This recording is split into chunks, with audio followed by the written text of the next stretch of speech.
Apa? Oke, oke, enggak. Oke, gue mulai ya. Oke, pada kesempatan kali ini, reading room kali ini, gue bakal melakukan paper seminar dengan topik Avatar Identity Verification Using 3D Information. Oke, ini bakal adalah konten-konten yang bakal gue dari seminar hari ini, yaitu pertama ada introduction, nanti gue bakal jelasin 3D head avatar, terus ada face reenactment, terus nanti ada problem statement juga. Terus di paper yang bakal gue bawa juga ada avatar fingerprinting dan ada ID reveal. Oke, langsung aja. Jadi pertama, ini knowledge yang penting untuk awal-awal, untuk mengerti paper yang bakal gue bawain hari ini. Jadi pertama itu introduction-nya adalah 3D head reconstruction. Jadi 3D head reconstruction itu apa maksudnya? Jadi katakan kita punya 2D nih, 2D image yang dimana itu adalah sebuah foto orang yang dimana aja itu cukup.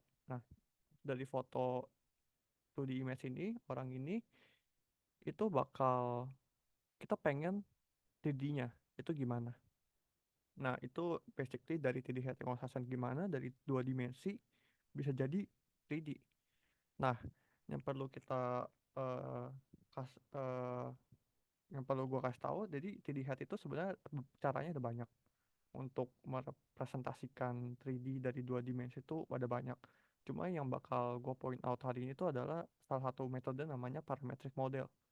Nah, jadi parametric model itu adalah 3D head 3D head output ini, 3D head itu didefinisikan dari parameter ini. Nah, parameter di sini itu ada parameter shape, expression, jaw, neck, and others. Nah, masing-masing parameter ini tuh dia tuh di sini tuh learning parameters di neural network. Jadi dia learning di mana setiap parameter ini itu bakal mendefinisikan shape angka yang dimana akan menjadi merepresentasikan 3D head-nya itu hasil akhirnya gimana. Jadi kalau shape-nya angkanya katakan 3 atau 4, dia bakal beda-beda bentuk shape dari 3D-nya. Nah, jadi kita udah tahu nih, kita mau ubah dari dua dimensi jadi 3D, dan 3D itu direpresentasikan oleh shape, expression, jauh, dan neck. Tapi pertanyaan kita adalah, gimana dari dua dimensi kita bisa dapat angka-angka dari masing-masing parameter ini. Dari angkanya shape-nya berapa untuk dua dimensi muka ini, untuk input ini, expression-nya angkanya berapa, jauhnya berapa, neck-nya berapa untuk bisa ngasilin 3D dari dua dimensi ini. Nah, makanya itu di sini ada yang namanya parameter prediction. Jadi parameter prediction ini itu tugasnya adalah dia menerima inputnya itu adalah dua dimensi image gambar orang, yang dimana tuh outputnya tuh bakal angka-angka eh, dari shape, expression, jauh, dan neck, yang dimana angka ini kalau dikombine dan satu itu jadi 3D head reconstruction. Nah, itu basically konsep dari 3D head reconstruction. Nah, selanjutnya itu kalau pada zaman sekarang itu eh, banyak orang kalau udah jadi 3D head ini tuh kan, kalau kalian bisa lihat sendiri ya, ini nggak ada detail sama sekali ya, ini kasar banget bentuknya, terlalu mulus gitu untuk jadi representasi dua dimensi. Nah, biasa orang mengenhance, membuat lebih bagus itu pakai avatar. Contohnya adalah gambar yang di sini. Jadi gambar yang video kanan itu sebenarnya ini 3D 3D 3D rekonstruksi 3D head, yang dimana itu digerakin sama si aktor yang kiri ini. Nah, itu konsepnya avatar. Jadi konsepnya avatar itu dia juga membuat result 3D representation jadi lebih define, dan dia tuh bisa dikontrol. Itu konsepnya dari avatar. Nah, jadi yang gua jelasin ini sebenarnya ada di rekaman di reading group sebelumnya juga yang pernah gua bawa, dan itu gue pernah bawa juga di seminar pertama gua. Ini itu 3D face modeling avatar with Gaussian splitting. Dan yang kedua itu yang gue jelasin konsep pertama ini, 3D head reconstruction with parametric model. Tapi untuk hari ini cukup tahu sebatas ini aja, yang dimana oh avatar itu hasil akhir yang dimana tuh high definition banget, Dan 3D ini tuh didefinisikan dari parameter-parameter ini. Itu aja yang perlu kita tahu. Nah, di sini kan topik yang gue mau bawa hari ini itu adalah avatar identity verification using 3D information. Nah, untuk kebayang, kita definisikan dulu deh, avatar itu apa sih? Nah, di sini gue nanya ke ChatGPT dan lain-lain, dan Cloud juga. Jadi di sini tuh gue suruh ChatGPT dan Cloud untuk coba dong kasih ciri-ciri apa yang bisa eh, av- ciri-ciri apa yang perlu untuk bisa mendefinisikan oh ini tuh avatar. Nah, ciri-ciri pertama itu dari avatar itu adalah digital karakter, karakter digital yang dimana tuh merepresentasikan kita di virtual world, di dunia di dunia virtual world, dunia game lah atau dunia yang lain. Nah, yang kedua itu ada your personal online look or visual identity. Nah, yang ketiga, avatar ini tuh bisa kita customize loh. Nggak harus banget ini avatar itu bentuknya ya persis kayak identity kita, kayak muka aslinya kita, tapi bisa aja itu karakternya avatar itu adalah misalnya katakan Obama, yang dimana tuh beda banget, totally different. Nah, biasa avatar tuh dipakai di video games, virtual reality, social media platforms, online meeting space juga bisa, dan juga bisa dipakai di virtual chat rooms. Nah, contoh dari contoh dari avatar tuh apa sih? Nih, coba bayangin kita main game yang dimana karakter di game ini itu bisa gerakan dari karakter di game ini tuh gerakannya, cara dia ngomong itu sesuai dengan apa yang kita lakukan. Kalau kita ngomong A, ya karakter yang di game ini bakal ngomong A. Nah, itu karakter yang di game itu bisa kita katakan sebagai itu adalah avatar kita. Jadi kita nggak peduli itu avatar itu identitinya sama kita atau enggak, tapi kalau asalkan bisa kita kontrol based on yang kita mau dan bisa berbicara seperti yang kita mau, itu bisa kita katakan sebagai avatar. Nah, di sini coba gue kasih contoh. Jadi di sini gue bakal jelasin contoh dari avatar apa dan salah satu implementasi dari avatar itu apa, dan satu implementasi itu bisa kita katakan face reenactment atau talking head. Nah, di sini gue ada video identity satu yang dimana dia berbicara di ini video asli orang berbicara. Nah, terus gue ada foto yang diem karakter, yaitu identity 2 dan identity 3. Ya, mereka still image to the image doang. Nah, kalau dua input ini kita masukin ke talking head generator, itu jadi bergerak seperti ini. Nah, ini tuh namanya face reenactment. Nah, face reenactment itu ya, hasil dari ini tuh bisa kita katakan sebagai avatar dari si identity satu ini. Nah, tapi kita bisa ngeliat nih dari sini kan, ini ada masalah loh, karena identity 2 dikontrol sama identity satu. Bukannya itu kayaknya bahaya ya? Dia bisa mengontrol, si identity satu ini bisa mengontrol impersonate si identity 2 dan 3 ini. Nah, itu problem statement kita hari ini.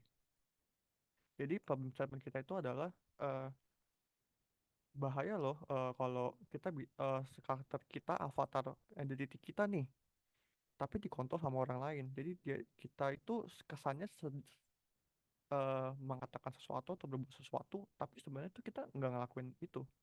Cuma itu dikontrol sama orang lain aja. Nah, itu salah satu bahayanya. Nah, bahayanya itu bisa, pertama, itu bisa jadi political manipulation. Kedua, itu bisa jadi identity thief and blackmailing. Dan yang ketiga itu bisa jadi cyberbullying and harassment. Nah, jadi di sini gue mau introduce dari paper namanya Avatar Fingerprinting for Authorized Use of Synthetic Talking Head Videos. Yang ini paper itu dirilis di conference ICCV 2024 oleh NVIDIA.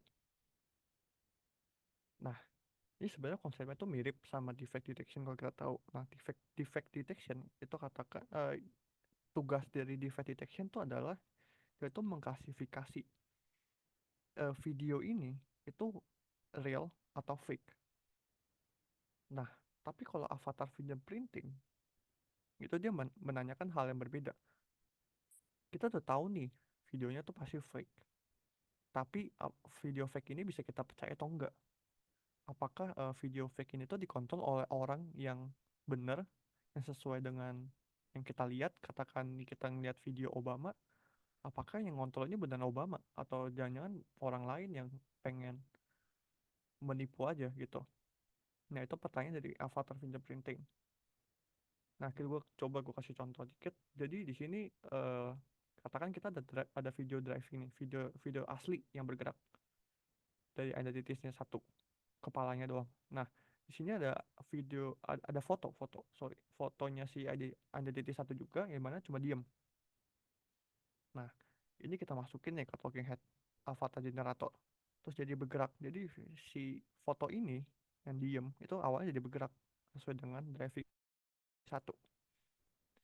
Nah, coba kalau kita masukin ke defect detection sama avatar fingerprinting. Nah, kalau kalau kita masukkan input ini sebagai ke defect detection itu kan akan bertanya, ini tuh sebenarnya video asli atau video generated nih. Jadi pertanyaan itu adalah bakal real atau fake. Tapi untuk videonya kan kita tahu ya, ini tuh sebenarnya video yang adalah foto yang diem, tapi digerakin oleh driving identity satu. Jadi kita tahu nih, ini tuh sebenarnya palsu ya, eh, karena ini tuh generated, hasil dari generated. Nah, kalau avatar fingerprinting itu beda. Avatar fingerprinting itu dia menerima input yang lain. Dia tuh butuh foto reference yang ada. Jadi pertanyaannya itu seperti ini jadinya. Avatar fingerprinting, eh, tolong dong identifikasi yang gerakin generated talking head ini tuh si orang ini bukan, orang yang reference ini bukan. Nah, jadi dia tuh nanya, is the video driven by reference ID? Jadi dia tuh udah tahu nih, avatar fingerprinting udah tahu pasti itu video fake. Tapi pertanyaan itu diganti. Siapa sih yang ngedriver ini, yang ngedriving ini? Apakah yang ngedriving si yang apa fake video ini tuh bergerak berdasarkan identity satu juga? Nah, jadi konsepnya avatar fingerprinting itu seperti ini bedanya sama defect detection. Jadi jawabannya kita udah tahu nih, ini video kan bergerak berdasarkan identity satu. Ya, jadi jawabannya pasti yes. Tapi kalau misalnya nih kita ubah nih driving videonya, katakan ke identity 2. Nah, video ini bergerak berdasarkan identity 2. Terus kita nanya, avatar fingerprinting, eh tolong dong cekin si generator talking head ini tuh digerakin sama si identity ID1 bukan sih? Jawabannya bukan, karena beda identity. Nah, tapi si defect detection tetap bakal menjawab hal yang sama, itu fake. Karena dia nggak peduli siapapun yang drivingnya siapa. Nah, itu konsepnya avatar fingerprinting. Nah, kita balik lagi ke konsepnya. Jadi defect detection tuh dia mau nanyakan real or fake, tapi avatar fingerprinting itu menanyakan is it bisa dipercaya, apakah ini bisa dipercaya fake video ini. Nah, jadi paper avatar fingerprinting itu kontribusinya itu pertama, paper ini tuh introduce novel test. Jadi avatar fingerprinting itu adalah tes yang baru baru dikeluarin oleh paper ini, itu namanya avatar fingerprinting. Terus yang kedua, paper ini juga karena field avatar fingerprinting ini dealing on fake data doang, dia tuh nggak peduli video asli, dia cuma peduli fake data. Jadi dia tuh butuh banget data yang dimana fake data. Dan this paper ini tuh rilis juga the first last dataset yang dimana tuh suitable untuk tes ini, tas baru ini. Dan yang ketiga, paper ini juga propose untuk solusinya itu gimana untuk novel test ini. Oke, gue bakal jelasin metodenya. Nah, di sini untuk jelasin metodenya yang lebih dalam soal avatar fingerprint ini, gue bakal jelasin ID reveal dulu. Kenapa? Karena ID reveal itu adalah uh, basically ide di mana uh, basis utama dari metodenya paper si avatar fingerprinting ini. Cuma yang perlu kita note adalah ID reveal-nya itu dia itu defect detection, bukan avatar fingerprinting. Tapi konsepnya itu mirip, mirip banget. Cuma jawaban akhir yang dijawab itu bukan avatar fingerprinting tapi defect detection kalau ID reveal. Nah, gue bakal jelasin dulu ID reveal. Nah, ID reveal sendiri itu basically identity aware defect video detection. Itu dibuat oleh grup MPI. Oke, jadi gue langsung masuk aja ke metodenya. Jadi konsep dari ID reveal ini eh, itu ada training set. Training setnya itu eh, training set dari ID video yang asli, yang dimana ada identity A di grup dan ada identity B di grup. Nah, masing-masing dari identity ini videonya itu diekstrak ke features dari TDMM features yang tadi gue jelasin di awal soal representasi bentuk shape expression itu direpresentasikan di 3D head ini. Jadi ini basically dilakukan 3D head reconstruction dari video.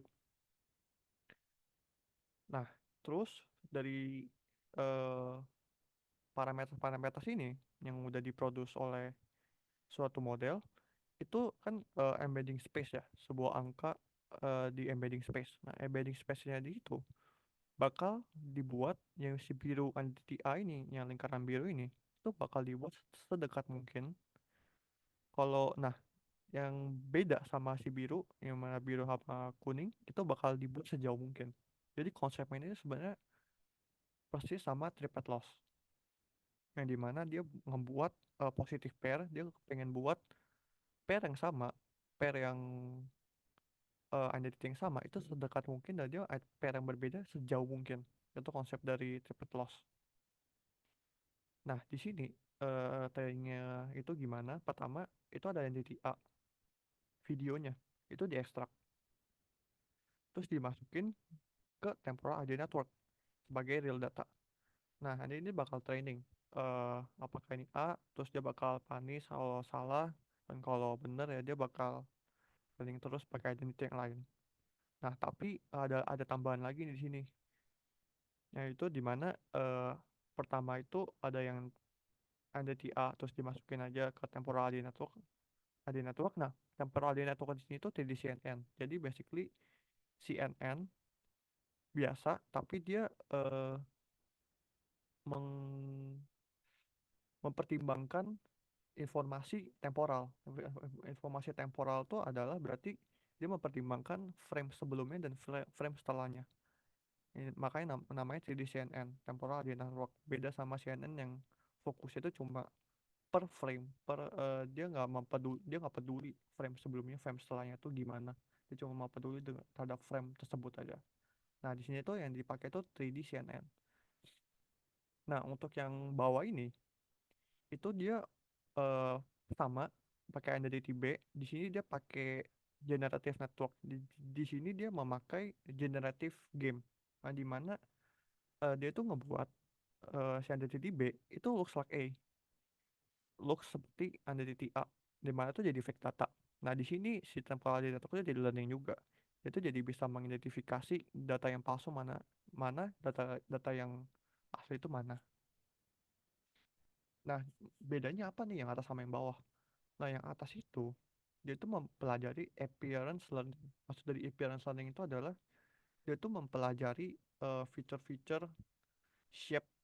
ut- Fokus utama itu dari shape, dari bentuk mukanya dari seseorang yang dari titik A.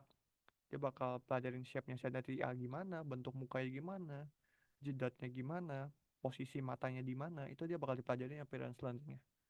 Nah, bedanya sama yang bawah, itu dia belajar behavioral learning.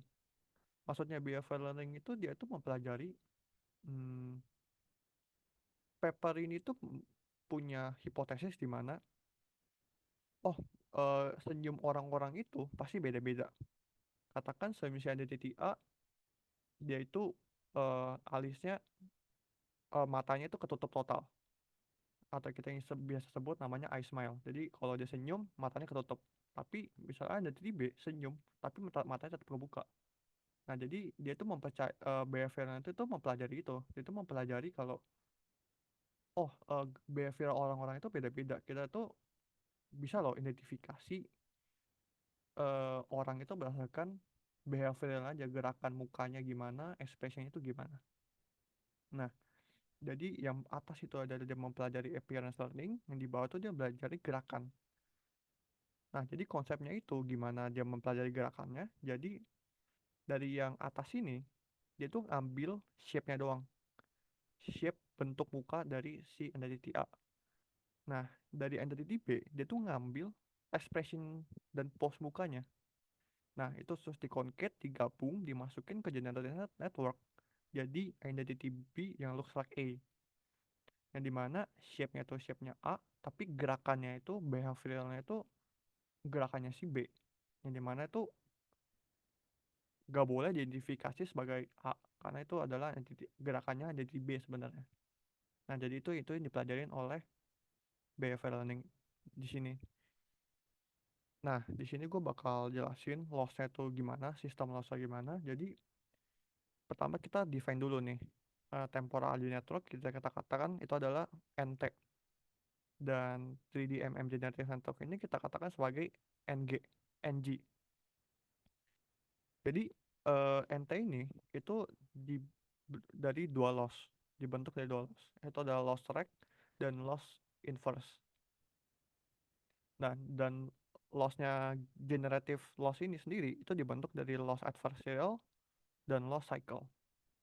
Nah, lossnya rect sendiri itu basically sebenarnya simple, itu adalah minus log dari embedding dari output yang si NT ini, tapi dari yang real data biru, embedding space biru ini. Jadi di situ sebenarnya dalamnya itu adalah triplet loss. Dia pengen buat embedding yang real sedekat mungkin dengan entity A sedekat dengan entity A, tapi dia pengen buat entity B itu sejauh mungkin dengan entity A, embedding space-nya. Nah, kalau kita balik lagi ke yang loss and generative loss di sini, ini tuh eh ungu ini, kotak ungu itu sebenarnya adalah entity B yang loss A ini, fake data ini. Dan biru ini itu adalah input dari yang atas ini. Jadi dan yang hijau ini atau adalah yang untuk entity B, dan yang merah ini tuh shape-nya dari si entity A. Jadi ini dia cuma ngambil expression-nya doang untuk dari entity B, dan dia ngambil shape dari entity A. Dan digabung jadi identity B yang looks like A. Nah, jadi sebenarnya konsepnya tuh sebenarnya sederhana. Dia itu pengen buat loss cycle ini tuh eh, buat semirip mungkin dengan si entity A. Dia pengen buat fake data tuh semirip mungkin dengan si entity A. Nah, loss yang selanjutnya itu adalah loss inverse dan loss adversarial. Dan ini tuh kalau kita perhatiin dia tuh saling berlawanan. Ini satu min PCI bintang T. PCI bintang itu adalah ini yang merah. Ini kan kalau yang PCI biasa tanpa bintang itu yang biru. Nah, tapi di sini itu dia biasa tanpa satu minus. Jadi kalau ini tinggi, ini pasti rendah. Kalau ini dan sebaliknya, kalau ini tinggi, ini pasti juga rendah. Jadi nggak mungkin mereka sama-sama tinggi atau mereka sama-sama rendah karena mereka saling berlawanan. Jadi tujuan dari adversarial loss dan inverse loss ini adalah ya dia untuk training si 3D generative network ini untuk lebih jago untuk nge-produce fake data, dan dia untuk juga training untuk temporal ID network untuk lebih jago bisa mengidentifikasi fake data. Nah, jadi untuk summary dari ID reveal sendiri itu pertama, ini tuh defect detection yang pertama yang melakukan identity aware. Dan kedua, eh, ID reveal itu adalah dia tuh yang pertama kali mengintroduce namanya behavioral learning, yang dimana dia tuh belajar gerakan dari kepala, head movement, eyebrow movement, lips movement, on defect detection. Dan yang ketiga, ID reveal-nya juga change the pipeline of defect detection, yang dimana pipeline sebelumnya itu adalah bentuk classification manner, yang dimana dia cuma klasifikasi is it real or is it fake. Tapi dia ngubah jadi similarity manner. Jadi itu butuh namanya reference. Jadi dia ngecek nih, tolong cekin dong si input video ini itu sama entity yang gue punya ini itu entity-nya sejauh mana nih, mirip gak? tolong reveal dong identitinya si input video ini siapa, makanya namanya ID reveal. Jadi ke reveal gitu loh, siapa sih identity di belakangnya, tapi kita harus punya reference videonya juga. Nah, lanjut ke metode selanjutnya, itu paper metode dari paper avatar fingerprintingnya sendiri, yaitu namanya Dynamic Facial Identity Features. Nah, gue masuk aja. Yang perlu kita note itu adalah yang tadi itu sebenarnya adalah defect detection, tapi yang sekarang ini adalah avatar fingerprinting. Nah, avatar fingerprinting sendiri ini dia tuh memiliki hipotesis yang sama juga sama yang ID reveal, yang dimana kita bisa loh mengidentifikasi orang itu dari gerakan kepalanya, dari gerakan mulutnya. Ini ada salah satu contoh yang bisa kita coba kita gua kasih lihat.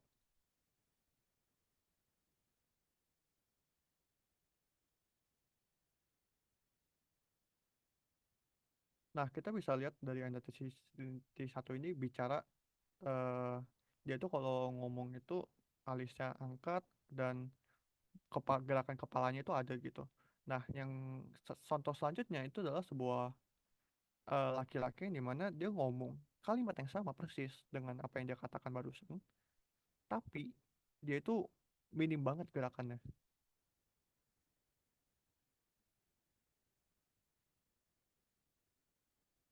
Nah, jadi kita bisa lihat juga ya barusan identity-nya itu mereka ngomong kalimat yang sama, tapi cara mereka gerakan alisnya, gerakan kepalanya itu beda banget. Nah, itu hipotesis yang paper ini lakukan. Jadi paper ini tuh pengen belajar full behavioral learning tanpa appearance learning, karena konsep dari avatar fingerprint kan dia nggak peduli ini siapa nih yang di kepala yang fake data ini. Yang kita peduli itu adalah siapa yang gerakin ini orang, ya gerakin gambar ini. Dia nggak peduli appearance levelnya, tapi dia peduli behavioral levelnya. Nah, jadi step pertama itu ada feature extracting. Di sini dia di section 5.1 step pertama, dan feature eh, step kedua itu dia loss base. Jadi dia tarik triplet loss, konsepnya juga sama.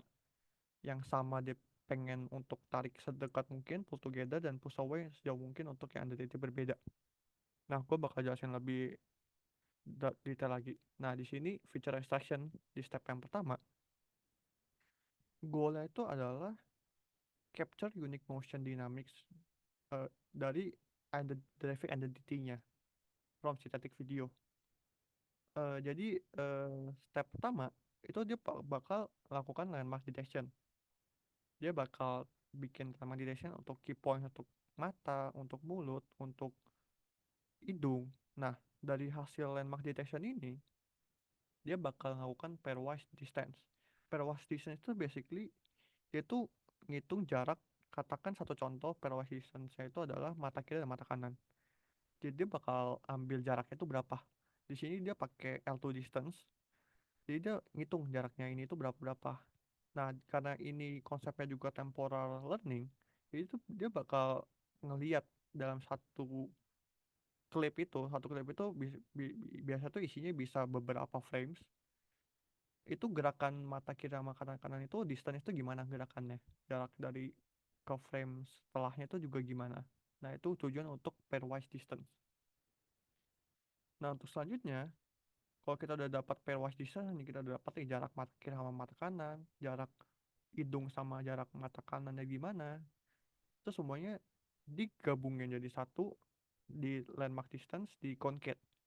Jadi ini untuk frame satu, ini landmark distance untuk frame 2, dan ini landmark distance untuk frame 3. Dan itu bakal di concave. Dan informasi ini, jadi dia tuh cuma ngambil informasi jarak jarak doang. Yang mana tuh jarak mata kiri sama mata kanan, jaraknya doang. Jadi dia nggak belajar appearance, dia nggak belajar pixelnya gimana, dia nggak belajar warnanya RGB-nya gimana. Nah, dari jarak distance itu bakal dimasukin ke temporal CNN. Nah, dari temporal CNN ini itu dia bakal output yang dimana itu jadi dynamic facial identity features embedding. Nah, embedding ini itu bakal dibuat. Jadi konsepnya ini di sini tuh ada contoh ya, ID1 arrow ID1. Itu maksudnya apa? Jadi kita bisa baca arrow itu sebagai driving. Jadi maksudnya apa? Jadi gini, contohnya ada ID 1 driving ID 1. Berarti di sini si ID 1 itu mendriving video ID 1 juga. Nah, di sini contohnya ID 2 itu menggerakkan video si ID 3. Nah, di sini konsepnya adalah dia nggak peduli dia tuh gerakin siapa, tapi yang dia peduli itu siapa yang gerakin. Nah, dia tuh mau yang gerakin itu dibuat sedekat mungkin distance-nya. Si identity 1 ini bakal dibuat sedekat mungkin, dan yang identity-nya berbeda, mau itu secara appearance level, secara eh, pixel level kita tahu ini sebenarnya tuh identity-nya sama, itu mau dibuat sejauh mungkin. Jadi dia cuma lihat dari identity si bagian kirinya, siapa sih yang gerakin. Itu mau buat sedekat mungkin. Nah, di sini gue bakal jelasin loss-nya, sistem loss-nya. Nah, sistem loss-nya ini pertama itu ada yang namanya loss add. Loss add ini bisa kita anggap aja loss untuk gimana kita tuh mau pull together, tarik semua video yang dimana tuh digerakin oleh identity 1. Nah, C di sini tuh bisa kita anggap sebagai embedding space, yang dimana kalau di itu ini representasi embedding space-nya, dan ini tuh eh, K dan J itu beda video, dan jadi dia harus bandingin beda video di sini untuk close end ini. Nah, konsepnya adalah kalau kita perhatiin yang dibandingin adalah itu identity 1 sama identity 1 juga. Jadi dia pengen buat positive pair. Di mana S ini itu adalah similarity. Jadi dia tuh mau ngebuat similarity dari klip yang drivernya sama itu setinggi mungkin. Contohnya tuh kayak gini. eh kita tuh mau ngebuat klip si ID 1 yang dimana ngegerakin video ID 2 itu close to all clips and driven by ID 1. Jadi contohnya ini ada ID 1 yang gerakin ID 2, dia tuh pengen tarik semua yang bagian kirinya itu sama ID 1 juga itu sedekat mungkin dengan anchor yang ini, si ID ya, video ini. Jadi hasil dari eh, jumlah ini itu bakal pasti setinggi mungkin. Itu ideal number ya, ideal value-nya itu adalah itu bakal dibuat setinggi mungkin. Karena dia tuh mau belajar di mana lu lu itu nggak usah peduli videonya tuh kayak gimana. Lu tuh cuma peduli drivernya tuh harus jadi satu untuk driver yang sama. Jadi similaritynya setinggi mungkin. Nah, loss yang kedua itu sebenarnya sama persis sama yang loss sebelumnya, cuma bedanya adalah tujuan dari loss ini itu untuk push away untuk videos yang not driven by ID 1. Dia itu mau buat video yang beda driver itu untuk sejauh mungkin. Ya, mana tuh kita bisa kata-kata kalau di triplet loss itu sebagai negatif pair. Nah, di sini contohnya itu seperti ini. Jadi ada video ID 1 dan ID 2, kita buat videonya itu sejauh mungkin sama semua clips yang dimana driven by ID 4. Yang dimana kita mau buat ini jumlah ini tuh sekecil mungkin. Nah, tapi kita perhatiin kan, ini kan kalkulasinya sama persis nih sama yang sebelumnya. Gimana cara kita buat ini serendah mungkin dan yang sebelumnya setinggi mungkin. Nah, jadi kita combine nih dua dua kalkulasi yang baru yang udah gue jelasin. Pertama itu adalah kalkulasi pool, yang dimana itu positive pair, yang dimana pair yang sama, video klip yang sama, driver yang sama itu sedekat mungkin, yang dimana berarti similarity-nya similarity score itu setinggi mungkin. Dan yang kedua itu adalah push away, dan ini bakal jadi kayak gini: n dibagi n plus q, positive pair dibagi positive pair plus negative pair, yang dimana final lossnya jadi minus log. Nah, coba gue di sini gue bakal ngelakuin visualisasi dikit. Jadi idealnya kan di sini kan kita tahu nih, kita idealnya adalah similarity nilainya itu bakal n itu setinggi mungkin, q itu bakal serendah mungkin. Jadi kita katakan coba, oh oke, si n tuh value-nya bakal di 100 nih. Jadi 100 di sini bakal jadi 100, ini bakal jadi 100. Nah, si Q ini kita tuh mau buat sekecil mungkin, semendekati mungkin dengan nol. Jadi kita katakan value-nya adalah 0,0001. Nah, kalau kita jumlahin, penjumlahan ini itu bakal jadi satu. Nah, satu ini kalau dimasukin ke minus log, itu bakal jadi kayak gini. Jadi ini grafik dari minus log sendiri. Jadi kalau x-nya itu satu, di mana itu adalah nilai yang ideal yang kita mau, itu dia bakal y-nya itu bakal jadi nol. Ini kita bisa lihat kalau x-nya satu disumbu x-nya satu, y-nya itu ada di nol. Nah, jadi kalau nilainya selain nol, dia bakal kena punish. Jadi eh kalau model lossnya itu udah berhasil kayak gini, persis seideal ini, ya lossnya bakal jadi nol. Karena ini minus log itu, kalau minus log satu itu bakal nilai y-nya itu bakal jadi nol. Nah, ya, jadi kita udah tahu nih, minus log ini idealnya itu adalah angkanya itu di satu. Ini setinggi mungkin dan Q-nya serendah mungkin. Nah, ini contoh dari evaluasinya, eh, kua- kualitatifnya. Jadi di sini ada reverse ID entity satu, kita nanya nih, si video ini sebenarnya video ya, cuma gara-gara ini paper jadi nggak bisa pakai video. Jadi si video ini itu yang gerakin tuh si entity satu bukan sih? Dia nanya nih. Nah, oh, yang perlu gua kasih notes lagi di sini, dia pakai ini emang bikin papernya emang agak membingungkan. Dia pakai istilah distance lagi. Jadi distance sama similarity itu beda ya, berlawanan. Jadi kalau distance-nya tinggi, berarti kan dia jauh banget ya. Ya berarti dia beda banget dong. Kalau secara similarity berarti mereka nggak ini nggak mirip banget nih dua nih kalau nilainya tinggi. Nah, jadi di sini distance itu beda sama similarity kebalikan. Distance semakin kecil itu berarti dia bakal semakin mirip. Jadi di sini yang kita mau adalah model ini tuh berhasil mengidentifikasi si identity ini tuh lebih distance-nya itu lebih kecil daripada yang identity-nya itu drivernya beda. Di sini berarti semakin kecil tuh akan semakin bagus. Ini contohnya. Nah, di sini juga ada contoh lain. Video ini tuh ditanya, tolong dong cekin ini video yang gerakin si identity 4 atau bukan. Nah, si model itu bisa jawab. Kalau yang beneran digerakin sama ID 4, dia bisa kasih lihat lihat kasih distance score yang kecil nih. Ini distance-nya mereka agak jauh nih. Distance-nya deket nih ternyata nih. Berarti ini yang gerakin bener nih sama si identity 4. Tapi kalau yang gerakin identity 5 itu distance-nya bakal lebih jauh. Nah, jadi itu konsepnya seperti itu. Nah, ini hasil evaluation secara kuantitatifnya. Jadi di sini itu ada generator itu adalah generator yang ngebuat fake fake videonya. Itu ada beberapa metode untuk melakukan di fake videonya. Dan di sini awards itu adalah paper ini. Dan yang angka 9 ini tuh paper yang sebelum yang gue jelasin. Itu ID reveal. Nah, di sini paper ini berhasil angka yang bagus. Eh, ini tuh kan erosi curve ya. Erosi curve itu angka ini tuh adalah angka area under curve. Area under curve itu semakin luasnya area under curve ini semakin tinggi, itu artinya semakin bagus.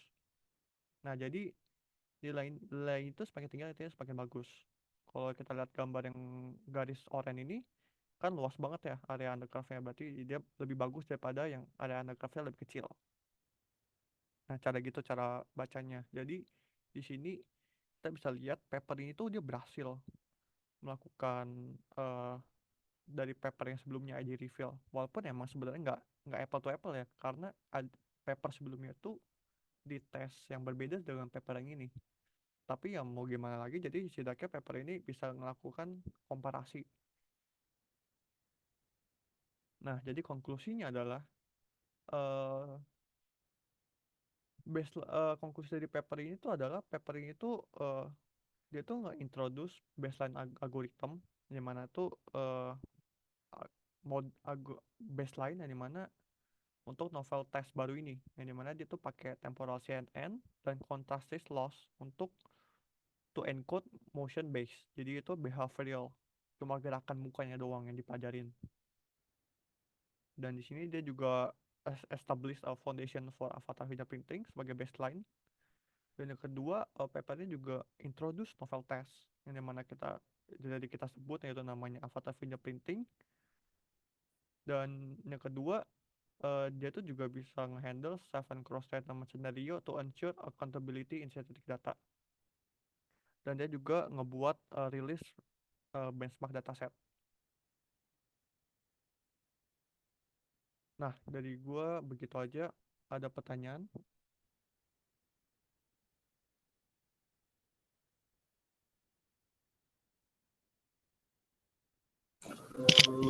Thank you Sel. Sel boleh tolong share slide-nya nggak?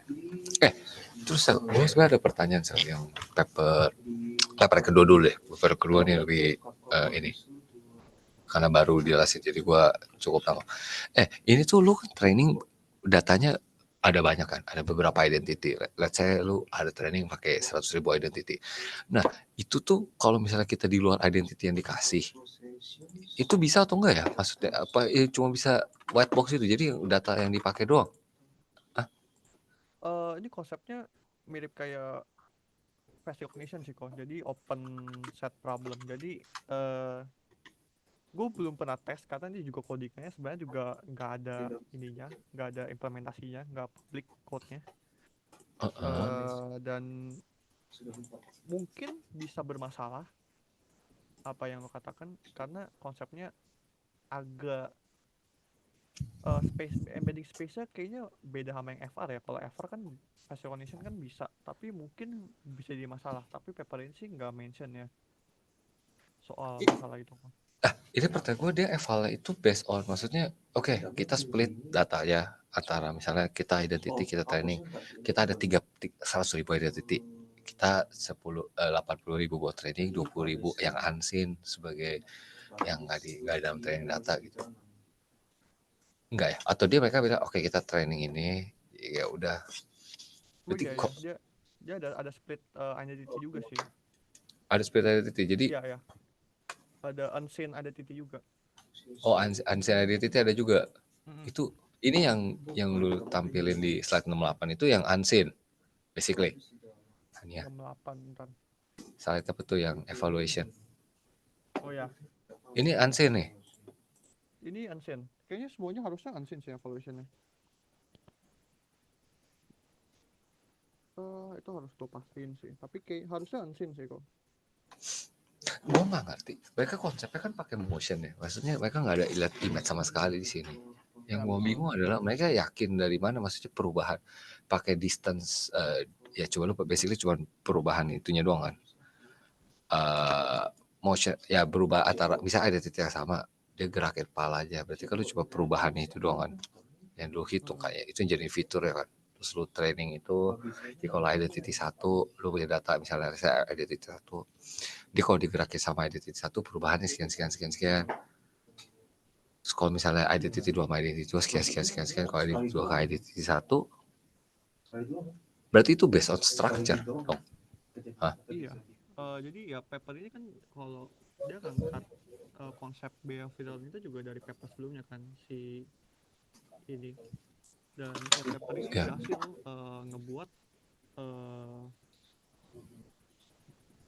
model itu bisa mengidentifikasi berdasarkan gerakan doang. Dan itu udah terbukti di paper sebelumnya sih kok.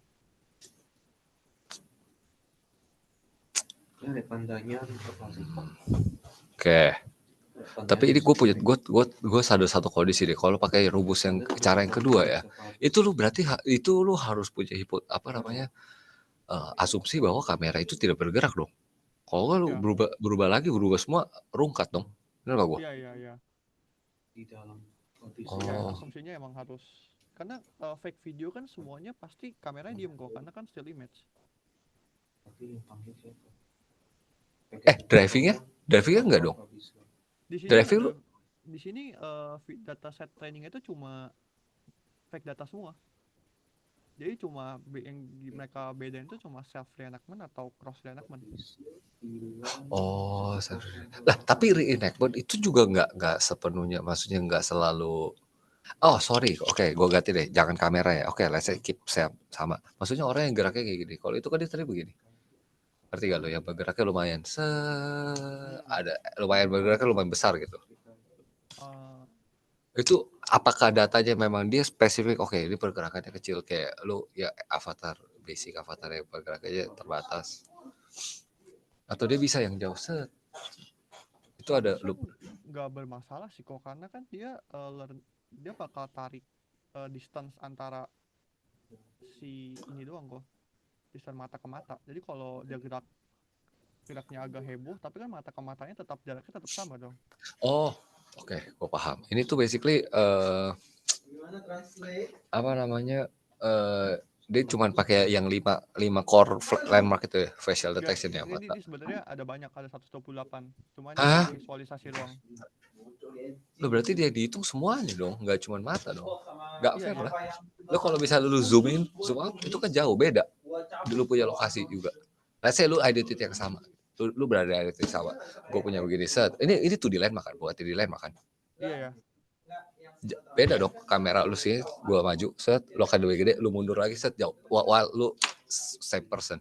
Kalau lu lihat dari distance ya, lu Iya sih. regardless lu nggak pakai identity feature something something ya.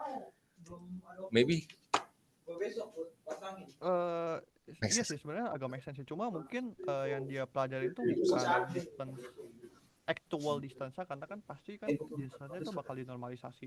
Tapi dia pelajarin gerakan jarak antara mata ke matanya itu untuk melakukan sesuatu itu, pergerakannya itu kayak gimana.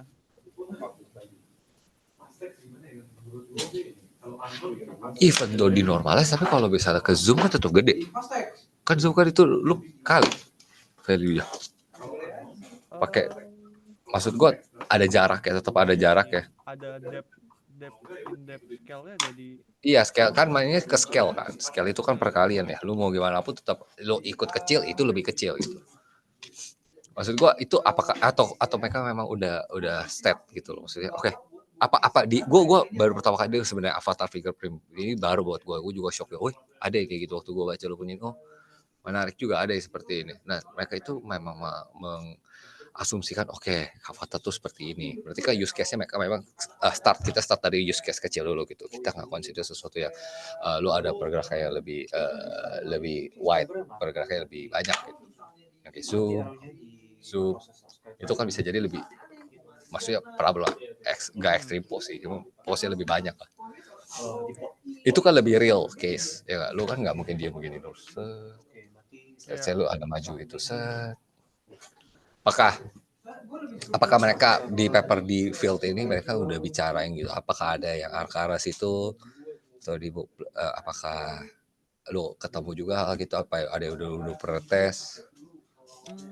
So far gue belum pernah tes sih kok, karena emang codingnya juga nggak ada. Tapi emang itu bisa jadi limitasi yang ada di paper ini sih. So far paper ini itu nggak mention, yang gue baca itu belum mention gituan sih. Salah satu limitasi dia itu yang dia mention adalah kalau dia tuh bakal susah identifikasi yang kalau expression itu netral. Karena kalau expressionnya netral itu hampir semua orang tuh sama gitu. Expression Nah, natural. ya itu masalahnya dia. Itu yang dia mention. Oke, kalau expression natural agak sulit sih memang sih. Oke, gue paham. Terus apa lagi ya? Oke, ini kita tiga. Oke sih dari gue udah. Kita tinggal berdua. Atau lo ada mau diskusi mungkin berkaitan tentang itu Boleh lo? sih kok, bentar. Boleh, taruh kalau gitu kita ini dulu. Oke, thank you guys yang udah hadir di sini. Dan kita lanjut ke next ke depan di next meeting selanjutnya. Thank you. Sebentar, kok mati.